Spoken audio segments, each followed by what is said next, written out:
ಇವತ್ತು ಬೆಳಿಗ್ಗೆ ನಮ್ಮ ತೋಟದಲ್ಲಿ ಒಂದು ಬೋರ್ವೆಲ್ ಸ್ಕ್ಯಾನಿಂಗ್ ಮಾಡಬೇಕಾಗಿತ್ತು. ಏನಕ್ಕಪ್ಪ ಅಂತಂದ್ರೆ ನೀರು ಸ್ವಲ್ಪ ಕಮ್ಮಿ ಆಗ್ಬಿಟ್ಟಿತ್ತು. ಹಂಗಾಗಿ ಚೆಕ್ ಮಾಡ್ಸೋಣ ಏನ್ ಕತೆ ಏನು ಅಂತ ತಿಳ್ಕೊಳ್ಳಕ್ಕೆ ಇವ್ರನ್ನ ಕರೆಸಿದ್ದೆ. ಇವ್ರದ್ದು ಬಂದ್ಬಿಟ್ಟು ಹೊಸಕೋಟೆ. ಇವರ ಒಂದು ವಿಡಿಯೋ ಕ್ವಾಲಿಟಿ ಮತ್ತೆ ಸಕ್ಕತ್ತಾಗಿರ್ತೈತೆ. ಸೊ ಹಂಗಾಗಿ ನಾನು ಇನ್ಸ್ಟಾಗ್ರಾಮ್ ಅಲ್ಲಿ ನೋಡಿ ಇವ್ರನ್ನ ಕಾಂಟ್ಯಾಕ್ಟ್ ಮಾಡಿ ಇವತ್ತು ಕರೆಸಿದ್ದೀನಿ. ಎಲ್ರಿಗೂ ಗೊತ್ತಿರೋ ಹಾಗೆ ಬೇಸಿಗೆ ಕಾಲ ಬಂತಂದ್ರೆ ಬೋರ್ಗಳು ನಿಂತೋಗೋ ಚಾನ್ಸಸ್ ಜಾಸ್ತಿ ಇರ್ತದೆ.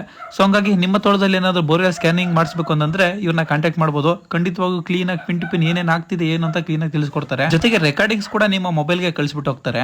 ಇನ್ನೊಂದ್ ಕಡೆ ನಮ್ಮ ತೋಟಕ್ಕೆ ಹೊಸ ಬೆಳೆ ಇಡಬೇಕಾಗಿತ್ತು. ಅದನ್ನ ಆಲೋಚನೆ ಮಾಡ್ತಾ ನನಗ್ ಬಂದಿದ್ದೆ ಮುಸ್ಕಿನ್ ಹೋಯ್ತು. ಅದನ್ನ ಹುಡ್ಕೊಂಡು ಹೋದಾಗ ಒಂದ್ 2-3 ತೋಟಗಳು ಸಿಕ್ತು. ಅದನ್ನ ನೋಡಕ್ ಹೋದೆ. ಯಾವ್ದೇ ಒಂದು ಬೆಳೆನ ಬೆಳಿತೀವಿ ಅಂತಂದ್ರೆ ಅದ್ರ ಬಗ್ಗೆ ಸಂಪೂರ್ಣವಾಗಿ ತಿಳ್ಕೊಂಡು ಅದನ್ನ ಬೆಳಿಬೇಕಾಗ್ತದೆ. ಇಲ್ಲ ಅಂತಂದ್ರೆ ನಾವು ಹಾಕಿದ ಬಂಡವಾಳ ಬರೋದಿಲ್ಲ. ಎಲ್ಲೋ ಸೋಷಿಯಲ್ ಮೀಡಿಯಾದಲ್ಲಿ ನೋಡ್ಕೊಂಡು ನಾವು ಒಂದು ಬೆಳೆ ಬೆಳಿತೀವಿ ಅಂತಂದ್ರೆ ತಪ್ಪು. ಏನಕ್ಕಪ್ಪ ಅಂತಂದ್ರೆ ಕೆಲವೊಂದ್ಸಲ ಬೆಳಿಬಹುದು, ಬೆಳೆದ್ಮೇಲೆ ಮಾರ್ಕೆಟಿಂಗ್ ಇರಲ್ಲ, ಕೆಲವೊಂದ್ಸಲ ಬೆಳೆಯೋದಕ್ಕೆ ಆಗಲ್ಲ. ಹಂಗಾಗಿ ಒಂದು ಬೆಳೆ ಬೆಳಿಬೇಕಂತಂದ್ರೆ 10 ಸಲ ವಿಚಾರಣೆ ಮಾಡಿ ಬೆಳೀರಿ. ಇದನ್ನೆಲ್ಲ ನೋಡಿದಾಗ ನನ್ನ ಮನಸ್ಸಿಗೆ ನಾನು ಬೆಳಿಬಹುದು ಅಂತ ಅನಿಸ್ತು. ಸೊ ಹಂಗಾಗಿ ಬಣ್ಣನ ಕರ್ಕೊಂಡು ನಾನು ನಾರುಗಳನ್ನ ಆರ್ಡರ್ ಮಾಡಕ್ ಹೋದೆ. ಈ ಒಂದು ನರ್ಸರಿ ಇರೋದು ಬಂದ್ಬಿಟ್ಟು ದೇವನಹಳ್ಳಿ ಹತ್ರ. ಇದು ಬಂದ್ಬಿಟ್ಟು ಕಲ್ಕತ್ತಾ ನಾರತ್ತೆ. ಸೊ ಹಂಗಾಗಿ ಇದನ್ನೇ ಆರ್ಡರ್ ಮಾಡಕ್ ಹೋದ್ವಿ. ನಮಗೆ ಬೇಕಾಗಿದ್ದು ಟೋಟಲ್ 13,000 ನಾರು. ಒಂದು ಸಸಿ ಬಂದ್ಬಿಟ್ಟು 2.5 ರೂಪಾಯಿ ಬಿದ್ದೈತೆ. ಇನ್ನು ಒಂದು 8,000 ನಾರು ಬಂದ್ಬಿಟ್ಟು ಪರ್ಪಲ್ ಹೊಣ್ತಾ ಇದೀನಿ. ಅದು ₹1.50 ಬಿದ್ದೈತೆ. ಈ ಒಂದು ಸಸಿಗಳು ಇಲ್ಲಿ ಸಿಗ್ತವೆ ಅಂತ ನನ್ಗೆ ಗೊತ್ತಿರಲಿಲ್ಲ. ಸೊ ಹಂಗಾಗಿ ಒಬ್ಬ ಹೆಣ್ಣ ಫೇಸ್ಬುಕ್ ಅಲ್ಲಿ ಮೆಸೇಜ್ ಮಾಡಿದ್ರು, ಗಜ ಅಂತ ಹೇಳ್ಬಿಟ್ಟು. ಇವ್ರದ್ದು ಬಂದ್ಬಿಟ್ಟು ಶಿವನಾಪುರ.